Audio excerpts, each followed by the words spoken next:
And the title of Mr. Olympia. His six-time Mr. Olympia. There it is.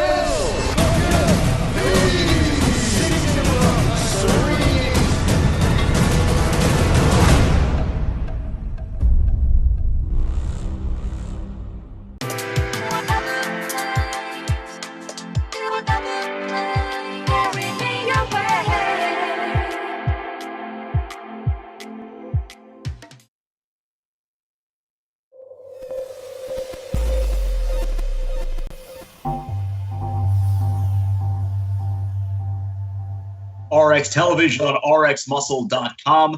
This is Iron Debate, the final stop on RX Muscle's Iron Road to the Olympia, brought to you by Yamamoto Nutrition and Pro10 USA.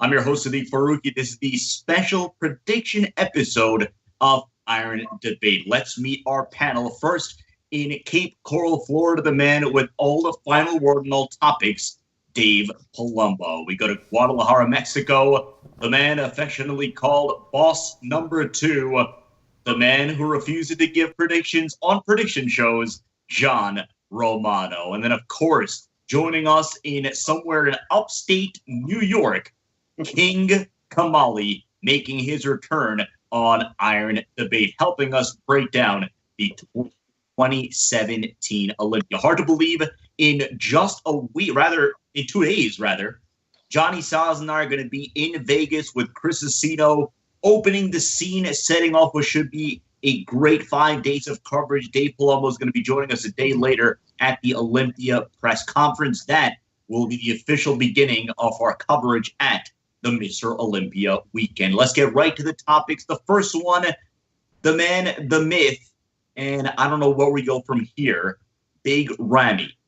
Years now, it's been, can he bring his best? Can he bring that peak conditioning that we've all been waiting for? And if he does just that, will it be good enough to beat Phil Heath, even on Phil Heath's best day? So, King Kamali, we're going to go to you first on this one. If Big Ramy comes in 100%, Phil Heath comes in 100%, can Big Ramy walk away with the Sandow? No, because we haven't seen Ramy at 100%, so we don't know what 100% looks on his body. We've seen Phil at 100%, I believe, is a 2013. So we have an idea of what Phil can look like when he's at the top of his game. Look, it comes down to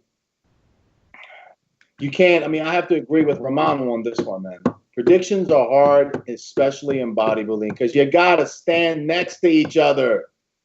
When you see, that's the only way you can do this, is you got to put them next. You could do as many. As a matter of fact, yesterday I was watching Dave and with his virtual pose down between Phil Cedric and you still couldn't see what the fuck was going on. You can't tell what's happening, man.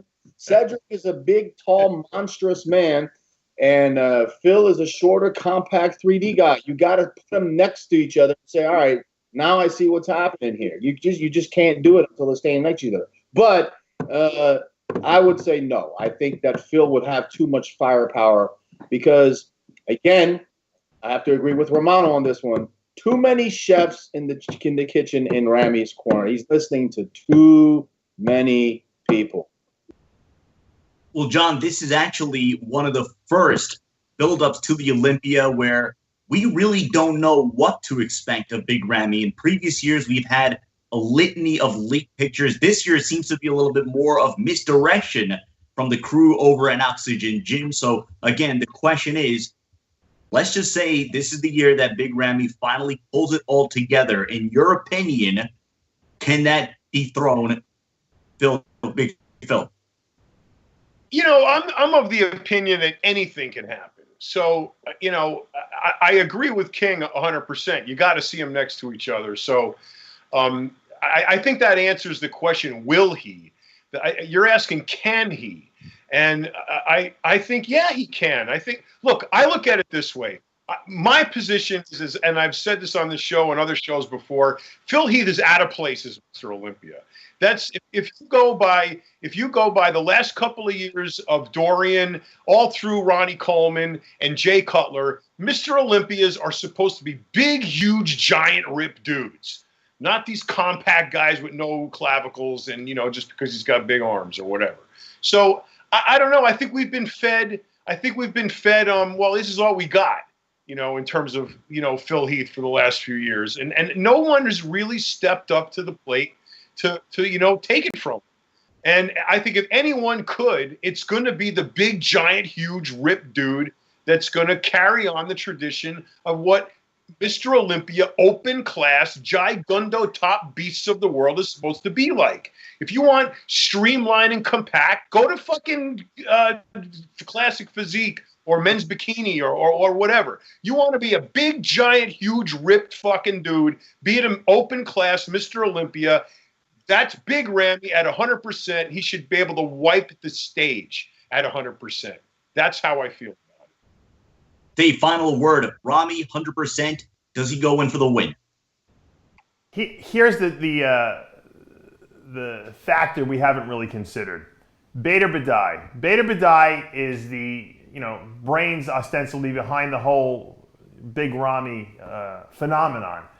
And he has gone on record as saying he is personally training Ramy for the Olympia and that Ramy will be his best ever. And Bader is a very smart guy, not only just from a business perspective, but from a perspective of how people perceive him. I don't think he would go on record as saying, look, I'm running the show here now. I'm doing Ramy's diet. And I don't think he would allow Ramy to get on that stage in anything less than his best. Now, if he does come with the conditioning that we've been waiting for, I don't think that anyone on that stage can handle this guy because he's too big, he's got good symmetry, and if he brings gnarly conditioning, I mean, how does he lose? I mean, if he loses at his best, there will be mayhem and people will riot that place because I think we've been all waiting to see the Ramy that we know is capable of coming to the stage. And I agree with what King said. It seems like there's a lot of hands in the pot. There's a lot of cooks over there trying to get him ready. But ultimately, Bader is running the show this year. No one is, he's not subcontracting people this year. And so I truly believe that Ramy will be his best on stage. How he gets there, I don't know. And how safe it is, the way they get him there, I can't comment on. But if he does bring the goods and looks his best, I think we might see a new Mr. Olympia. I really do. I believe that. We will be offering our predictions later on in the show. Guys, I'm going to break a little bit here because Phil Heath last week went on a bit of a Twitter rant, and it's talking about this exact subject we've been talking about, the lead up to the Olympia or lead up to a big show, and what these athletes are going to show you in terms of progress pics, and of course now, with social media. So I'm going to read exactly what he said. This was last week. So a lot of fans are wondering why I don't post progress pics. It's simple. Old school guys before social media didn't, and I follow that model. Not everything should be for social media to create hype. Every year, I allow other competitors and their fans to do that. Aftermath, I win. He goes on to say more, but reiterating that point. But King, I'm going to go to you first on this one. He is correct in saying, in paying homage to the older, the 90s bodybuilders who didn't post progress pictures, but playing devil's advocate, there was no social media back then. There was no 24/7 free flow of information. Yeah, there was no Instagram or Facebook back then, or everybody would be doing it. Phil's not doing it right now because he's a good businessman. He knows how to promote himself. He's building the hype up right now. Who knows who's giving him advice or who's talking in his ear or what have you. Yeah, I mean, it could work or it could backfire on him, By not posting progress pics, it's two things. Yeah, there's no middle ground. It's either you look great or you look shitty. One of the two right there. There's no middle ground with not posting pictures and not showing people what you got. Phil's going to be in shape. He's pissed off. That's it. I can guarantee you that. He's mad. He's pissed off. He reads all the posts and what have you. He watches these shows. He hears the predictions and what have you. But as I said last time, and I've said many times before, that it's a little bit different this time. The fear factor is gone. There's a bunch of guys that think that they can beat him. John, let's spit it in this way. Again, we talked about whether athletes should make themselves available before, a big show like the Arnold or the Olympia. We've had that debate. In your opinion, where do you stand now with what Phil has said in terms of why he doesn't post progress pictures, also citing that he has, quote, thousands of pictures from his career that have yet to be seen? Where do you stand on this? I think Phil obviously knows that more people hate him than love him. So, I wouldn't be, if you're susceptible at all to, what people are saying about you online or on these shows, and you pretty much haven't, it weighted 80% hate me, 20% don't. There's a good chance that whatever gets posted on there in response to what you post is going to be negative and, affect you. So Phil doesn't have to do shit. He's Mr. Olympia, 6 times already. So, what does he have to do? He's on the poster. Everybody knows his name. Everybody knows they're coming to beat him. He doesn't have to do anything. The last thing he needs is more promotion. So, I think he's doing the smart thing because of, the prevailing attitude about him out there. Stay undercover, stay under wraps, show up the day of the show and take it all home. We all know history has proven that you have to pretty much be limping in a wheelchair, dragging an oxygen tank to win, to take an Olympia away from a reigning Mr. Olympia, Dexter Jackson excluded.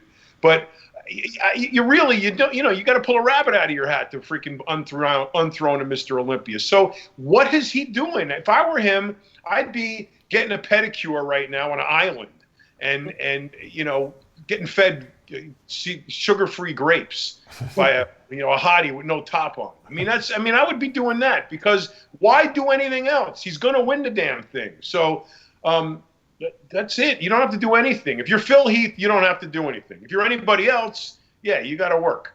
But in this case, at this moment in time, at this point, Phil don't have to do shit. Dave? I think the answer is a little bit more complex than that. The truth is that, why do people post pictures? You have to ask yourself that question. Because they think they look good, right? I know a lot of guys that look better on Instagram pictures than they do in person. Dennis James was Mr. Olympia of the Instagram pictures. If you look at those pictures of him in a tank top at the gym, Phil is not that impressive, in pictures. He's more impressive in person. He's also not that impressive when he's not dialed into the T, meaning peeled to the bone, crazy, strided everywhere, because he doesn't have a big structure. He doesn't look that big in his t-shirt. You put Ramy in a tank top in the gym and it's like, holy mackerel. You put Ronnie Coleman in a tank top in the gym and it's holy mackerel. So those people who have wow physiques are way better at posting on social media, because they're actually making people think that they're better than they are, which could also be a negative too, because then people expect way more on stage from you. But Phil knows that his physique is at his best when he's ready to step on that Olympia stage for that prejudging or for that finals. That's when he needs to show off what he's got. Anything before that is probably going to unimpress people, and he's going to have a barrage of social media people criticizing and critiquing every little minuscule piece of his physique that's showing. So I think it's a strategy. Like John said and King said, he's Mr. Olympia. He doesn't have to show off anything at this point. I don't think it's because he's trying to pay homage to the older statesmen who have won in the 80s and 90s. I think he just realizes there's no benefit to him to post pictures. It's only a negative. I'll wait till the day of the show and then show them what I got. Like Arash Rahbar said a couple of weeks ago on this show, anybody could post a picture in their own lighting, in their own setting, and look like an absolute beast. But at the end of the day, all that matters is what each look next to each other on the stage. Let's go to our next topic. Last year, William Bonac came in as the, again, you look the year before in the post-Olympia tour, had a very successful run.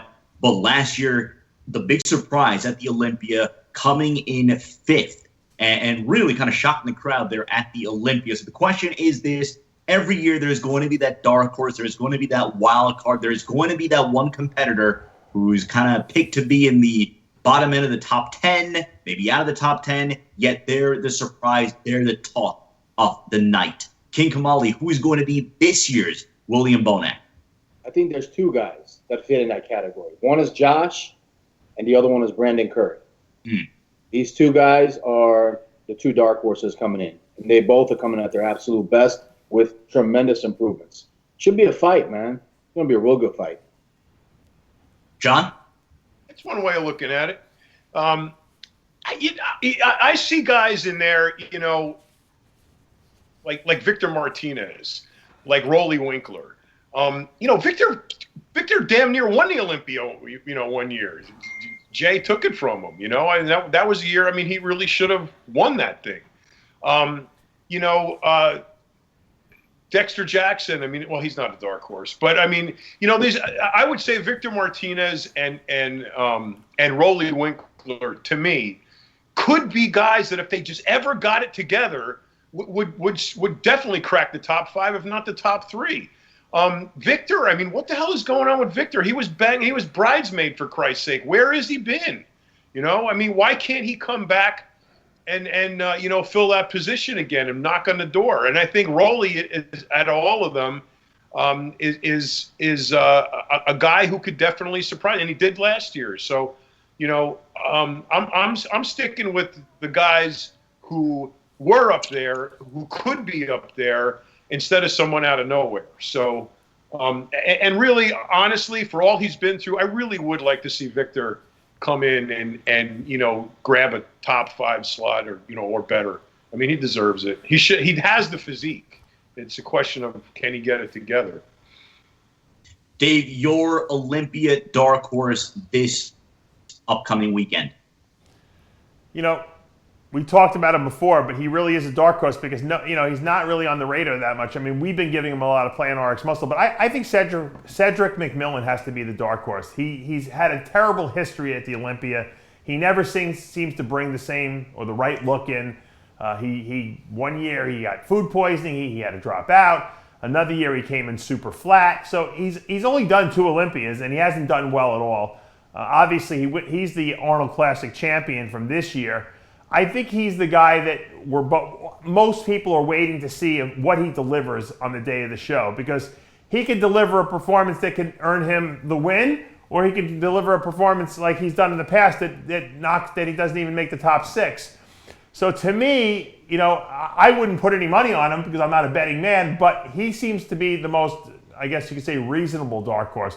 I think Josh Lenardowitz will definitely look good, but he's pretty consistent with the way he does look on stage. I think that Bonac will probably be, of the guys that, you know, no one considers to win the show, maybe the most dangerous guy in that lineup, because he's going to be a freak. He's going to be hard. He's going to be, you know, round. And, you know, let's face it, he matches up well with Phil Heath in terms of height. You know, Phil's not too much taller than him. I think he can give guys a lot of trouble. But I think if Cedric brings what I know he's capable of, I think he's the most dangerous guy in the lineup. I wouldn't consider him a dark horse, though. Yeah, but he is, because he has never done anything at the Olympia before, John. Yeah, but he's not really a dark horse. I mean, he's been there. He's done, you know, he's the Arnold Classic champion. Been in contention. People talk about him. To me, a dark horse is the guy nobody's talking about. Right. That, you know, that comes out of nowhere and surprises everybody. I mean, we're expecting him to be better. But I see it from your point, but I think, to me, a dark horse is the guy no one's looking at, the guy that's coming out of nowhere. Well, think about William Bonac again. You look back the year before his, you know, big Olympia triumph, finishing 5th last year. He did establish himself in the post-Olympia run the year before. But again, John, to your point, I don't know if anyone could have gone into that weekend saying William Bonac and that stacked lineup was going to finish 5th. We're going to move on to our next subject now. Flex Lewis and Phil Heath, let's just say it the way that it is, universally are expected to continue their reign at the respective division. Now, Flex Lewis, the question is, well, who's most expected to give him any sort of a push? Last year, Ahmad Ashkenani in his rookie campaign, coming in his 2nd place. He would go on to win the Arnold in 2017. I'm going to put a twist on this. Of Phil Heath and Flex Lewis, Which of the two is more vulnerable to lose their grip on their respective division? King Kamali, what say you? You would have asked me this 3 weeks ago, I would have said Flex was a shoe-in. He's going to win it again. Absolutely no problem. But now that Dallas has passed away, one of his best buddies, he's mentally fucked up. I don't know if he can recover from something like that. And if you're mentally not into this and your cortisol levels are up, I don't give a fuck who you are. I don't care what kind of genetics you have. You will not look your best on stage. You will look like a water ball. That's what I'm worried about. I like Flex. And again, 3 weeks ago, Flex, hands down. Now, I don't know. You don't, let me flip the script on this. You don't think that kind of an episode, that kind of an event, in a sense, would motivate Flex to come in even hungrier? It could, but I seriously doubt it. His friend passed away. He's gone. Okay, there's nothing. You go through the stages. I've had many friends, many of my closest friends pass away. You go through stages, and then you get to a point where you accept it and what have you. But the anger phase doesn't really last that long. It's the pain and the thoughts that run through your head and the suffering and the memories and all that stuff. Plus, you're on a low-carb diet, and you're fucked up in the head anyway. You know what I'm saying? So if you're going through all that shit and then something that traumatic happens, I just hope to God that he can recover and he's got the right people around him to make sure that he stays on track, because this is not like where he can back out and this and that. We're talking history again here. This kid is trying to make history and he's got to keep going. We'll see. And not to mention all that bullshit that the Camel Crew has been talking about with Ahmad and how he's going to take it and this and that. So that, if anything, should be his motivation right there. Look at it that way. Don't let Dallas be your motivation. That's just too much on his brain. Motivate yourself by, the boys over there in Kuwait talking shit. All right, John. So King thinks Flex's 212 crown is more vulnerable than Phil. What about you? King makes a great point, about him being, mentally, in a not a good place to motivate himself. But Sid, you also make a good point about how it working, the other way. So I think in that regard, it's a wash. I think that in good circumstances, Flex Lewis is just untouchable. And he's untouchable as a bodybuilder, his physique, and he's untouchable as far as his personality goes. So he's got so much going for him in that regard that even if he's off, a couple of points, I don't think, 100% Jose Raymond or 100%, whoever is really going to give him a lot of trouble. I gotta stop you right there, John, because back, I forgot what show it was. I think it was the Korea show where Beto, who may he rest in peace, Beto, honestly, because Flex was off that day. And when you go look at the pictures of that show, Beto was beating Flex Lewis from the front, from the side, and from the back. They gave him that nod because he's Mr. Olympia. They didn't want that. You know how that works. How many times in the European Grand Prix, somebody looks, a little bit better than the other one? Marcus Rule that year with Jay Cutler. Money Colts the year with Jay Cutler. Yep. But I don't know. I think, again, it comes down to he's vulnerable. Anybody is vulnerable. If this is bodybuilding, one little thing that goes wrong and water retention, and there you are. There's John Romano. There's Dave Palumbo ripping him to pieces because he's holding water. You know how this game goes.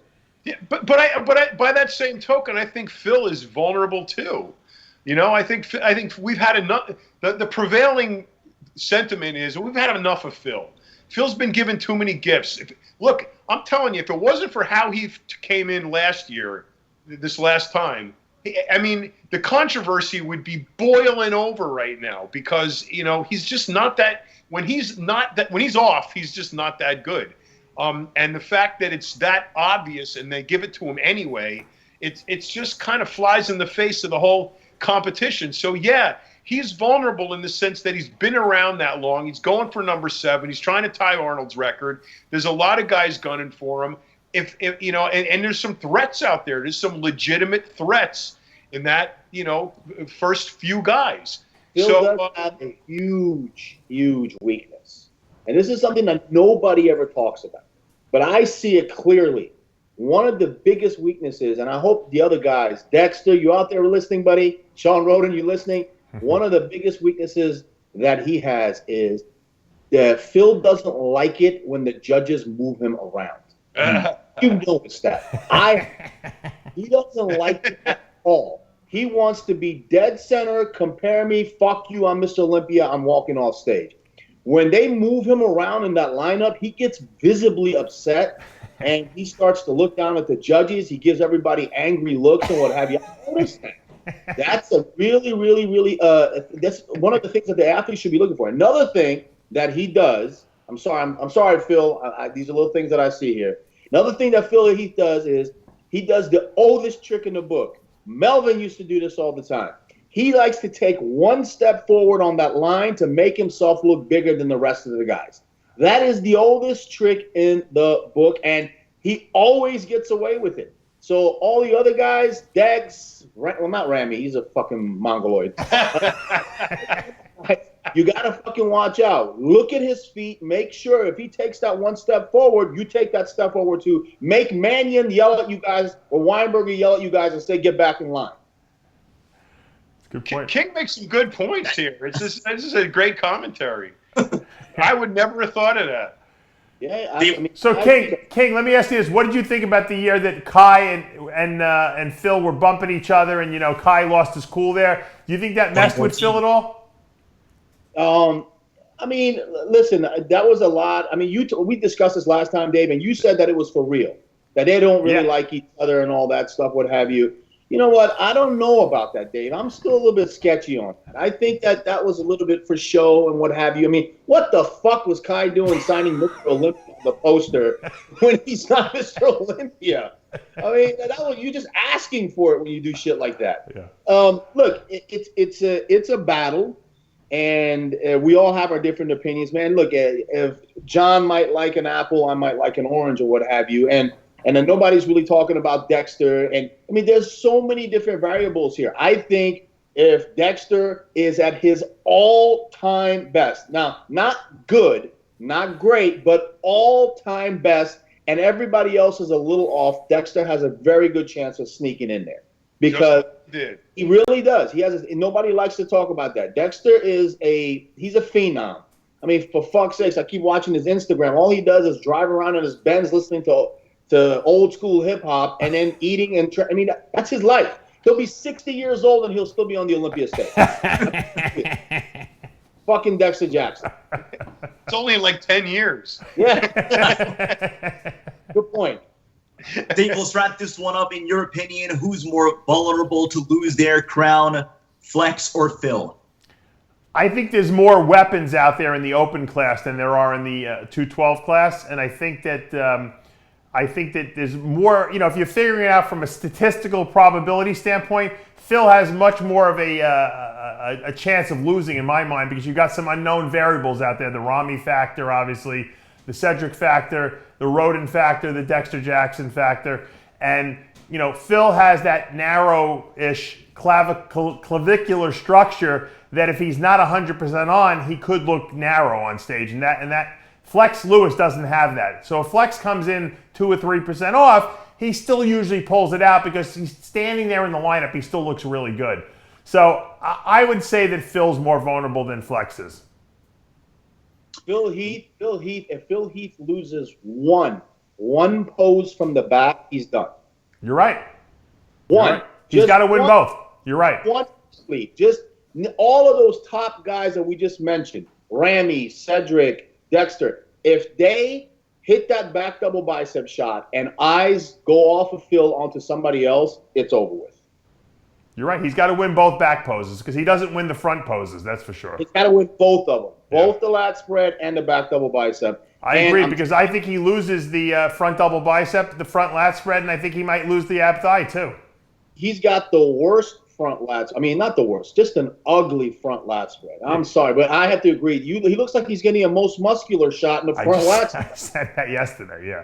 And then his ab shot, my God, I mean, he had abs 4 years ago. What happened? Yeah, he did. You're right. I said that yesterday too. Yeah, I mean, he's gotten progressively worse like I said before, if it wasn't for last year for the way he came in, I'm telling you, this would be a brawl right now of controversy. Well, his arms, shoulders, chest, and back came up, and his legs are good, but you're right. His waistline got a little thicker, and because he's a little narrow on top, it looks worse. It doesn't look good. You know, if you're Jay Cutler and you're 100 miles wide on top, a little bit of waist thickening is not going to really do very much. You know, to detract. Let me ask you guys a quick question here. I was thinking about this before we started this whole thing. What do you guys think about the symmetry round not being around anymore? That used to make a difference, man. I think it did. Yeah, I think it did too. I liked it. Too much emphasis on muscularity and muscularity. There you go. There's your champion right there.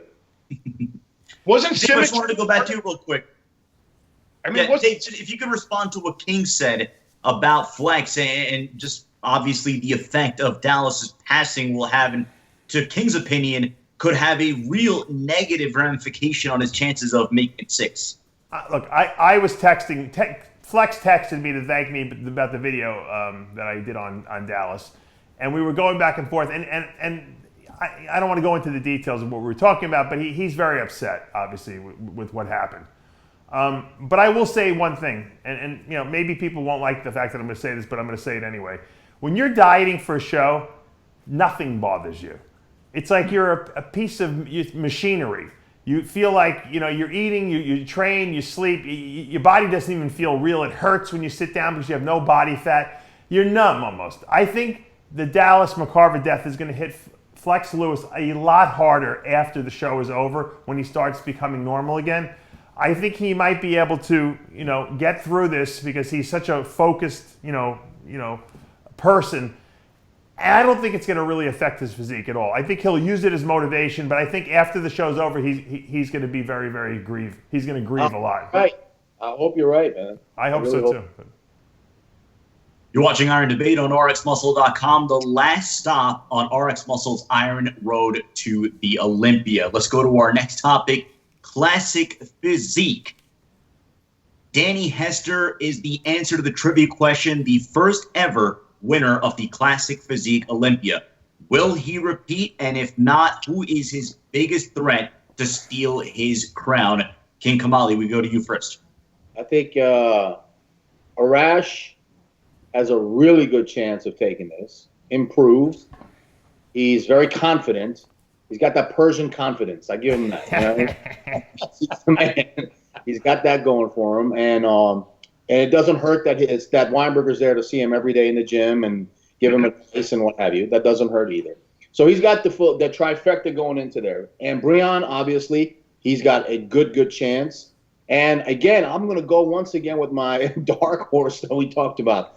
Bumstead, the guy from Canada, man. But I have to say one thing, and I hope Bumstead is watching this too, because I got more advice for you guys. I'm pouring out all my advice to you guys today. Okay? Bumstead just put up some pictures. He looks flat as a fucking pancake. I hope to God that he fixes that problem. And because in some of the shots, he looked small and flat. Please don't make that mistake, man. Please don't make that mistake. Make sure you're nice and full. Don't ever come flat, because that never works. Right, Dave? Yep. Never works. Unless you're a girl. Yeah, exactly. If you're a bikini competitor, come in flat. But yeah, I mean, those guys right there. It's going to be. I think that's going to be a real battle. I mean, crazy battle. They're not even talking about poor Danny. All I see is all over the place is pictures of Arash and Bumstead and Breon. That's it. Yeah.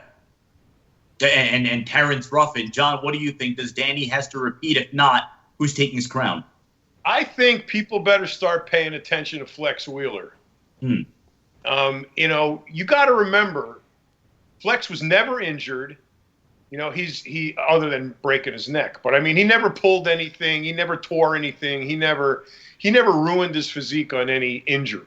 Okay, he had a tremendous, you know, mental, physical, medical issue, you know, going on with his transplant and whatever.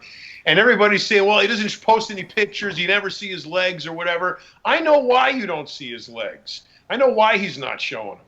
And it's not because they're not huge and ripped. So I think of the comebacks that we've witnessed that have let us down, I think you got to look back at Lee Priest, because he came back and didn't let anybody down. He won the freaking universe. Okay. Levrone was maybe put the bad taste in people's mouths as far as, these comebacks go.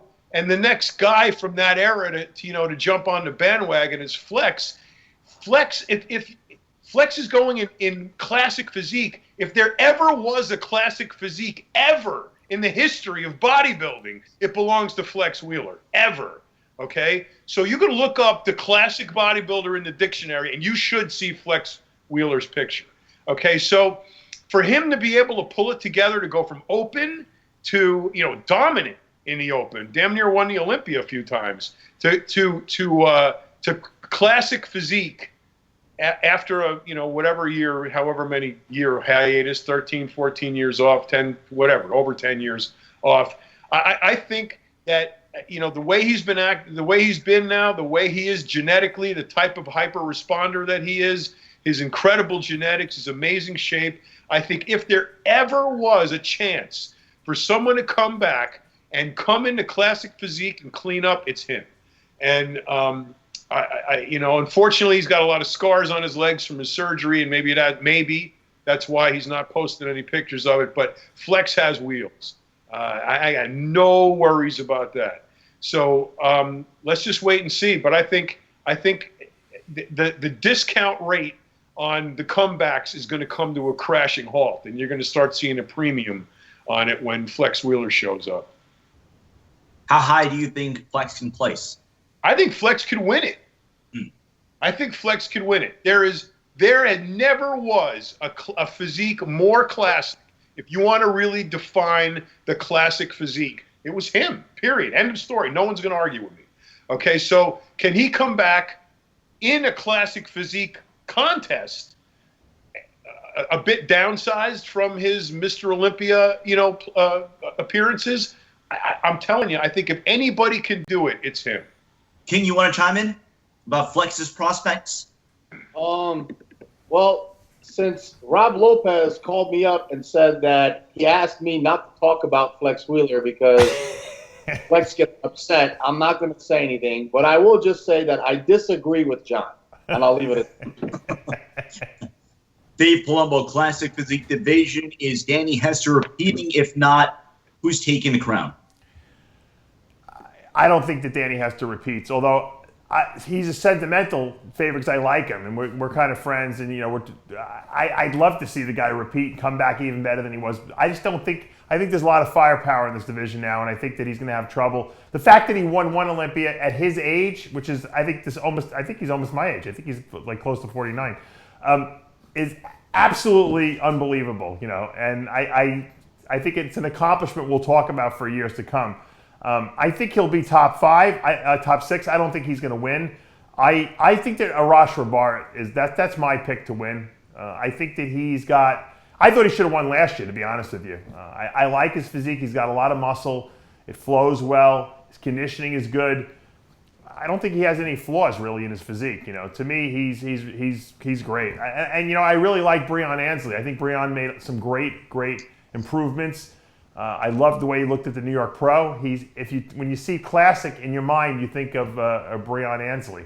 And I think who's going to surprise us all? I think Sadiq Hodzovic's going to surprise us. We haven't seen him all year long. We see some pictures on social media, but I think he's going to do really well. I think he's definitely top 3 again.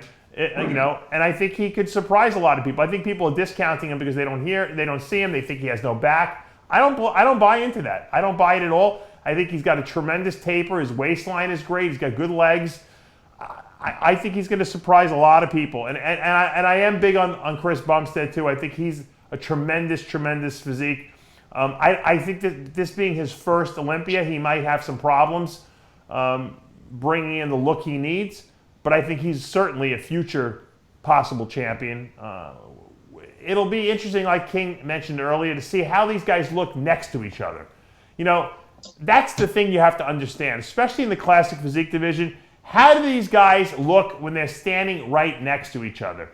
And I think that's going to, we don't know that until we see them because we've never seen a lot of these guys next to each other at their best and given the improvements. I mean, Terrence Ruff, when we interviewed him the other day, the guy gained 13 pounds from last year. He looked pretty damn good last year. I can't even imagine how he's going to look on stage now with another 13 pounds of muscle. So it'll probably be the most exciting men's division in the show because of all the unknown factors.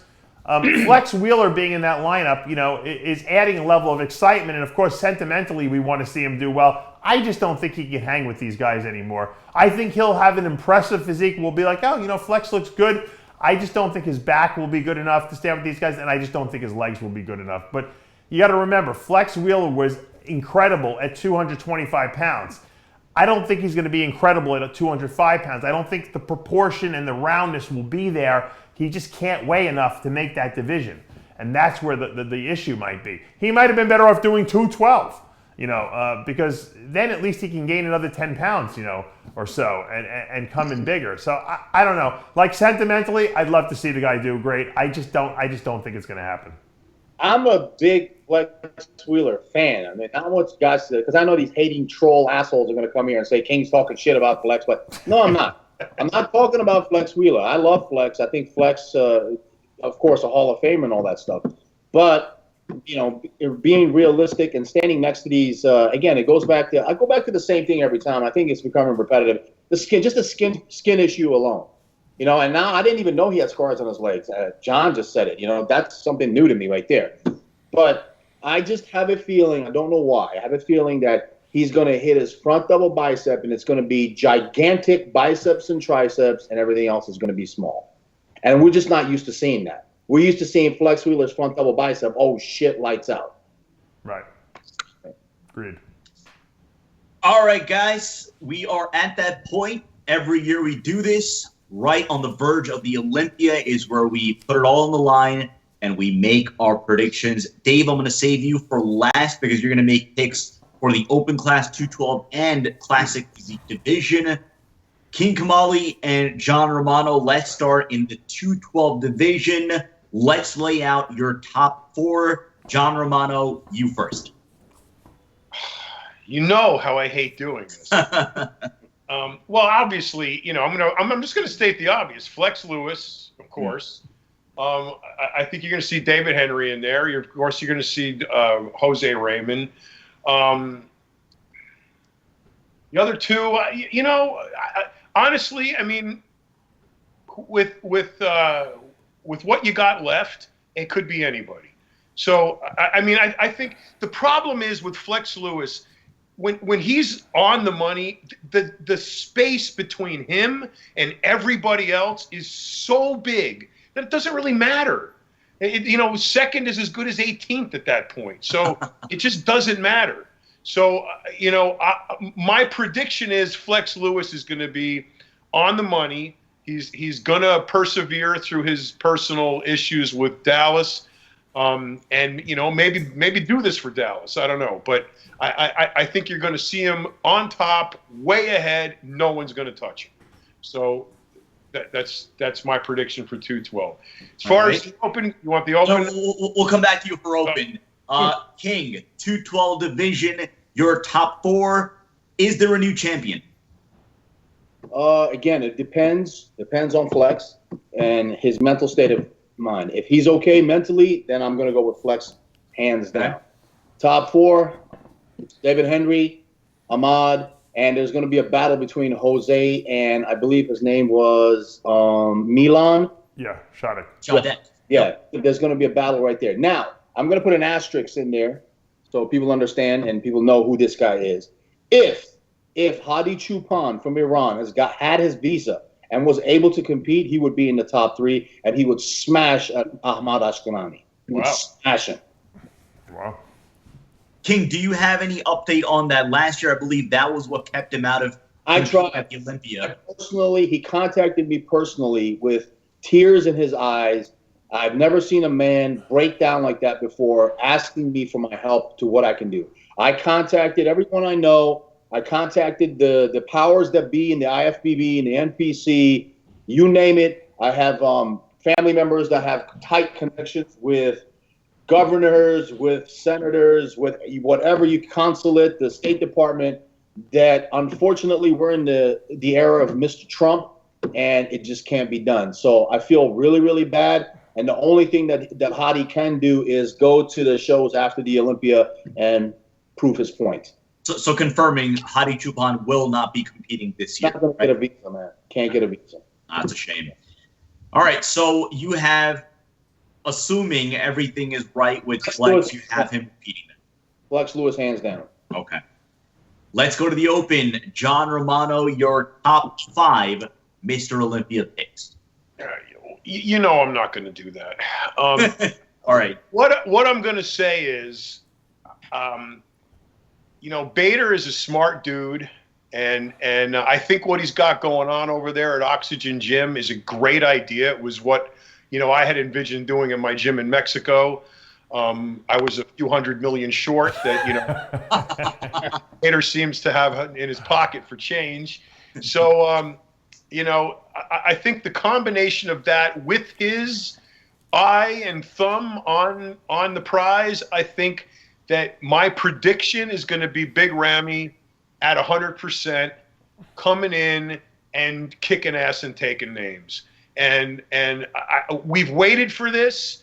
This is the 3rd or 4th time we've, anticipated, a Big Ramy showdown and him showing up and doing what we all know he's capable of doing. And I think that pressure has built to a point for Bader to get in personally involved. And I think once you're at that point, I think you're at kind of like this is the last shot kind of thing. Because, if Ramy doesn't pull it together this time, are we really going to be sitting here next year saying, "Whoa, we really hope Ramy pulls it together this time"? I don't think so. I think it's going to be one of those stories that just never comes to fruition, like a Fedorov or a that kid, whatever, from Massachusetts. I can't remember his name. But anyway, I'm bad with names now in my old age. So, I think my prediction is you're going to see a shakeup, and it's going to be Big Ramy pounding. The shakeup is going to be Big Ramy pounding his feet on the stage. It's going to shake everybody up. That's what you're going to see. That's the only prediction I'm giving. So John Romano is picking a new Olympia winner. That's going to be newsworthy right there. People are going to be talking about that, and the loud cheer you heard was all the way from Kuwait. King Kamali, what say you? Okay. I'm going to run down the top 5 and give you scenarios real quick because I can't – the predictions this is bodybuilding. It doesn't work. Right. All right. Phil Heath, 100% wins both back shots. He's Mr. Olympia again. Sean Roden magically grows a back and comes in shape. He's Mr. Olympia. Dexter Jackson is 110%. Everybody else is a little off. He's Mr. Olympia. Big Ramy comes in freaky shredded with the massive size, and Bader puts his little magic camel shit in there. He's William Bonac, if he grows about 3 feet, yes, he's Mr. Olympia. Who else? Rolly Winkler, if his waist shrinks about 6 inches, he's Mr. Olympia. Let's see, if Lionel Bayeki comes in shape, he's Mr. Olympia. Who else have we got? Victor, if he's 10 years younger, he's Mr. Olympia. That's where I stand with all that. Yeah, no, and seriously though, it's going to come down to back shots. I know it sounds stupid, and probably kids out there have no idea what the fuck I'm talking about. I know Dave and I know John know exactly what I'm talking about. You win the Olympia from the back. Dorian, Lee Haney, it just on and on and on. You win it from the back. If Phil wins the back double bicep and the back lat spread, he's the next Mr. Olympia. If Cedric McMillan, I kept the best for last. If Cedric comes in, and I'm sound like a broken fucking record. If Cedric comes in 4 to 5% sharper than he was at the Arnold Classic, with an added maybe 2% fullness. I know that. Sorry, I forgot his coach's name. Chris. Chris. I know Chris is. I have to be honest with you here, Dave. Listening to your show with Chris, he didn't sound confident. He sounded like, we're just going to bring him in full. And, I'll tell you why. Let me tell you why. Because Cedric only listens to 50% of what anyone tells him. So Chris doesn't know who's showing up. He only knows what he thinks might show up. Yeah, but then Cedric is a fool because he is so close to the goal. He's right there, if anybody can do a back double bicep shot and a back lat spread correctly and out-muscle Phil Heath, it's Cedric. Cedric has got beautiful skin, beautiful shape. Arnold loves him. The sport loves him. He's an Arnold Classic champion. He's a fan favorite. What the fuck else do you want, man? You've been handed this fucking everything there is to know, all the genetics in the world. Come in and do it right. Just come, put it that extra little bit right now. Put a little bit of Dexter Jackson in you, because Dexter right now at the age of 60 is killing himself, training harder than he's ever trained before, and the motherfucker is going to look fucking phenomenal again. Take a little bit of that, man, and go. I just think that Cedric needs to open up his eyes a little bit more. Stop trying to hump Arnold on stage and acting sit aside. Take this a little bit more seriously, and he's got a great shot of being the next Mr. Olympia. And if Cedric wins the Olympia, the whole sport of fucking bodybuilding will get such an injection of fucking adrenaline. It will be amazing for the sport. All right. Dave Palumbo, time for you to make your official 2017 Olympia predictions. I believe Johnny has graphics to accompany your predictions. We are going to start in the Classic Physique division. He gets graphics? I think the Classic Physique... Oh, we're doing the 212 division first, I see up there. All right, we're going to do 212. All right. All right. Let's start with the 212 division. I think that Flex Lewis is a shoo-in. I don't think anyone can beat him. He's too good. He's too young, and he's too hungry. And I think that his presentation, he leaves no stone unturned. Even at 5% off, no one beats him. So I have to go with Flex Lewis for the win here in the 212 division again. I understand that he had a tragic loss in his life, but I think that will really be realized more so after the show than before the show. The shock hit him initially. I think he's back in true champion mode right now, and he's not letting anyone beat him. I think that Jose Raymond will redeem himself. He had an injury last year. He had some surgery on his knee. He's back to 100%. He's pissed off that he didn't win the Arnold, and I know he wants to beat Aman Ashkenani to really silence him again. So I see a Jose Raymond resurgence. I don't think he's going to be Flex Lewis, but I think we'll see the best Jose we've seen, and I think he'll be a solid second. I think Ashkenani will be close, but I think the fact that his legs are a little small and Jose's got awesome wheels is going to basically relegate Ahmad to that third position. Once again, I love David Henry's physique, and I think that David Henry, if he could bring his legs up to match that amazing upper body, would certainly be Mr. Olympia and would certainly push Flex Lewis. But he doesn't. I just didn't think at his age he's getting legs. I think they'll come in harder and more detailed, but I think he's still going to have a size issue. Him and Ahmad are in the same boat, so I'm going to put him fourth. I really like Milan Sadek. And I think that he could be a guy who, in future Olympias, could challenge Flex Lewis. I don't think it's going to be this year. He screwed up his timing over there at the New York Pro this past year because he had to make weight. I think that he's going to wind up in the fifth position. I wouldn't be surprised, however, if he was higher. I'm just putting him fifth because I think it's his first Olympia, and I just think that he needs a little more stage experience. Sixth place, I'm putting Eduardo Correa. Who's not competing? Eduardo. Oh, Eduardo's out. Okay, so remove Eduardo. I thought Eduardo was in, but you're right, he is out. So I'm not gonna even pick a sixth position. I'll do my top five then. I thought Eduardo was in. I thought I would have had him a solid sixth. Let's talk about the Classic Physique division. In Classic, I pick Arash Rahbar. I thought he should have won last year. I think he's going to only get better this year and improve. He didn't compete the whole year. He took it off. His physique is rested. He's fresh. All these other guys competed all year round, aside for Sadiq, of course.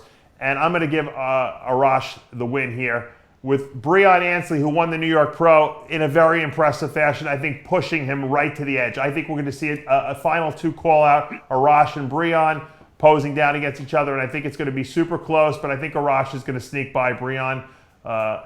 That's just my opinion. I think Sadiq Hadzovic is going to surprise a lot of people in that third position. He also rested the entire year. He definitely put a lot more size on. He's got probably the smallest waist on stage. He's got a terrific V-taper. He knows how to work the stage well. I think if he had better legs and a better back, I think he could be Mr. Olympia. I think third place is going to be a solid performance for him. Chris Bumstead, because it's his first Olympia, and I think he might make some rookie mistakes up there, maybe like King said, coming too flat or carb up too much. I think he just doesn't have enough stage experience. I think we're going to see him finish in fourth. I do think he could be a future Mr. Olympia, however. Terrence Ruffin, who finished in the 8th position last year, is 13 pounds heavier. This guy might be the most dangerous guy in the lineup. Once again, it's impossible to make a prediction because until you see him next to these other guys, you don't know what to do. But he probably will have the best conditioning in the entire lineup, him and Breon, and I think that he's dangerous. 5th place might be too low for him. He might be a 2nd place guy, but we won't know obviously till we see him in that lineup. I'm going to put the reigning champ Danny Hester in that 6th position. I think Danny still has classic lines. I think being the reigning Mr. Olympia, he's not going to fall out of that top 6, but I think he's going to have a very, very tough time, emerging at a higher level than 6th place in this lineup, only because of the talent pool that is now there. I got to put him in 6th. Let's move to the men's open division. I say Phil Heath probably repeats again. I don't think anyone beats him. I do agree with King Kamali. If Phil loses any of the back shots, he's going to be out of there. The reason being is because he doesn't win the front double or the front lat spread. His ab thigh shot is not good. So he cannot give up those back poses. Those are his bread and butter poses. He also wins the side poses easily, and I don't think anyone beats his most muscular. So I have Phil winning. I have Big Ramy at his best, coming in a very close, maybe controversial 2nd place here. I think that this might be a Phil Heath, Big Ramy final call out, and I think the crowd's going to go crazy. Dexter Jackson will be at his best, I'm predicting. He will be 3rd, only because he won't be able to eclipse Big Ramy's size. If Big Ramy is not at 100% conditioning-wise, Dexter will definitely beat Big Ramy. I have Sean Roden in 4th, and I say this, it's hard for me to put Sean Roden in 1st because I could easily put him in 2nd. And he might finish 2nd. He finished 2nd last year, and I didn't even think he was his best. He's a wild card. We don't know what Sean Roden we're going to get. Chris Aceto told me Sean was dramatically out of shape when he first started dieting. However, I've seen pictures of him. He's shredded. So how he stacks up in this lineup is going to depend on how these other guys show up. Cedric McMillan being the wild card, the dark horse, so to speak, I don't think he's going to be able to put it all together, to be honest with you. I think he's going to have the shape and structure. I don't think he's going to have that grainy conditioning that we're going to see from Phil, Dexter, and Roden. He certainly doesn't have Big Ramy's size. I think he's going to fall to that 5th position because he can't have everything. We want him to have everything, but I don't know if he has enough muscle to come in hard enough and still look full. So I'm going to put him 5th, which is still going to be his best placing to date at the Mr. Olympia. And William Bonac, he's the giant killer, really, if you want to say there's a giant killer out there. This guy is, for his height, the amount of muscle he packs and the conditioning he brings is incredible. I just think structurally, because of his height, he's going to have trouble with these other guys. But a 6th place in this lineup, if everyone is at their best, will be a huge feather in Bonac's cap. And let me tell you, if Cedric's off a little, if Roden's off a little, if Dexter's off a little, Bonac will move up. Don't put it. I don't count him out for a second. I think that William Bonac has the potential to finish 2nd if the other guys are off. So he's a dangerous guy, like a Dexter Jackson. When everyone else is off, he moves up. That's my predictions. Am I right? Probably. I'll probably be terribly wrong, but that's just after analyzing the lineup and seeing the past appearances of these guys. This is how I'm ranking it. Before we wrap things up, so again to recap. King Kamali has about 10 different competitors in Mr. Olympia. John Romano is predicting a shakeup that Big Ramy will be your new Mr. Olympia. Dave Palumbo has Phil Heath winning 7th straight Sandow. Gentlemen, before we wrap things up, a quick word from each of you about this upcoming Mr. Olympia weekend. What excites you the most about what we're about to see on the various stages? King, we'll go to you first. It's just, honestly, the fact that there's a bunch of guys that think that they can win it in almost every class, in every division, except for Flex Lewis, the 212. Again, he is so far ahead of the crowd. Let's just hope that, he's there. But I just think that the injection of the competition factor, that there's a bunch of guys that think that they can win. That makes it fun. John? being on the show with King and experiencing his great personality again always makes me yearn for the days when King was competing, because those were great days, and I think we all miss him on stage. But I don't know what you're going to see. I mean, what's exactly the question you want? What are you looking forward to most of what we're going to see? Looking forward to the most? I'm looking for, honestly, I'm a fan. I'm looking forward to unraveling the mystery of Flex Wheeler. I'm looking forward to seeing Big Ramy coming in. I'm looking forward to, seeing what Dexter Jackson is going to bring again, because, he is the only, guy up there that's bringing a Sandow to the stage, other than Phil. So, and Dexter's one of those guys you just want to see, because it's another year of Dexter. I remember Dexter turning pro as a bantamweight. He didn't turn pro as a bantamweight. Lightweight, bantamweight, whatever the hell. Light heavyweight, yeah. He wasn't a light heavyweight. Yes, he was. I was in the show. What? He was 188 pound light heavyweight, but he was light heavyweight. No, he was. Yeah, North American. We have to dig into that. I don't think that's true. Yeah. But even if it was true, let's say it is true. I mean, it's a tremendous improvement over the course of his career. And he's 46, 47, 48, whatever he is now. He's almost 50. You want to see it again. Now that we're all at that age, we like to see some guy, repping for us, the old crew, And I'm looking forward to seeing something different. I'm looking forward to see something change. Not, they gave it to freaking Phil again. That's the last thing I want to fucking see. Okay, so and that's nothing against Phil in person, or that's not ad hominem. That's just bodybuilding. I don't care about Phil as a person. It's Phil the bodybuilder.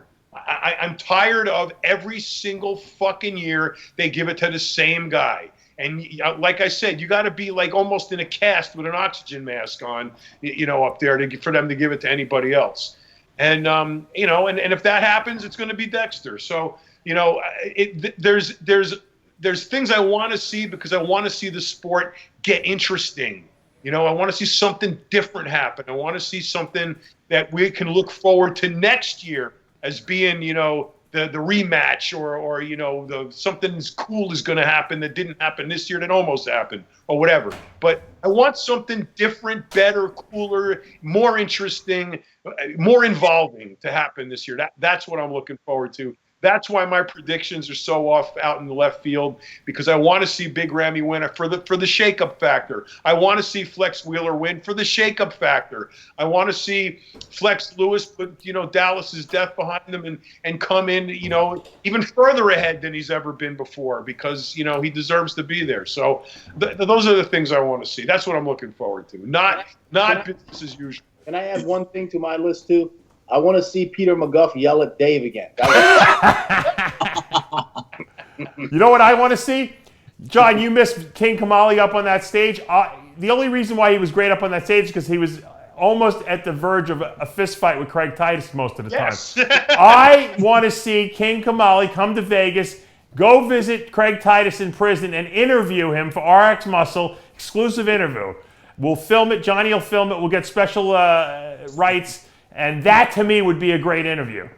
That would probably be the most awesome story of the Olympia. Yeah. Not a chance in hell, buddy. Okay. Would you do it? Hell no, I wouldn't do it, man. Why not?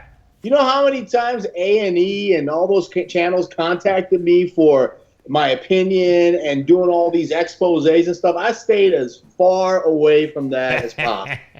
Probably smart. Shit. Dave, final words. Yeah. What excites you the most about this upcoming Olympia weekend?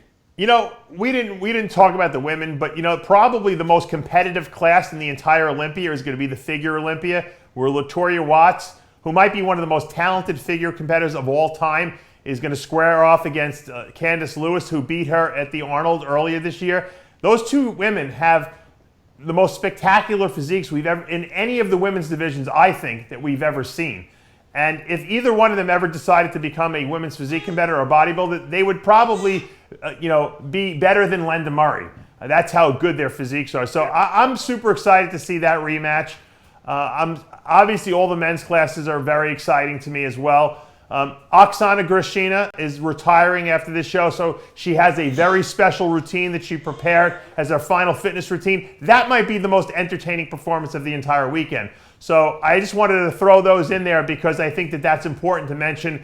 It's going to be a great weekend just because there's so much competition going on, but there's also these unique, milestones. Obviously, Flex Wheeler competing in Classic also fits that same boat. That is going to do it for this episode of Iron Debate. That is going to do it for the Iron Road to the Olympia. The next time we talk to you will be from Las Vegas, setting the scene for the 2017 Mr. Olympia weekend. Special thanks, King Kamali, John Romano, Dave Palumbo, and of course, Johnny Styles doing an excellent job producing this show. I'm Sadiq Faruqi. Subscribe to our YouTube channel. You're not going to miss anything from this upcoming Olympia weekend. Keep it tuned to RXMuscle.com.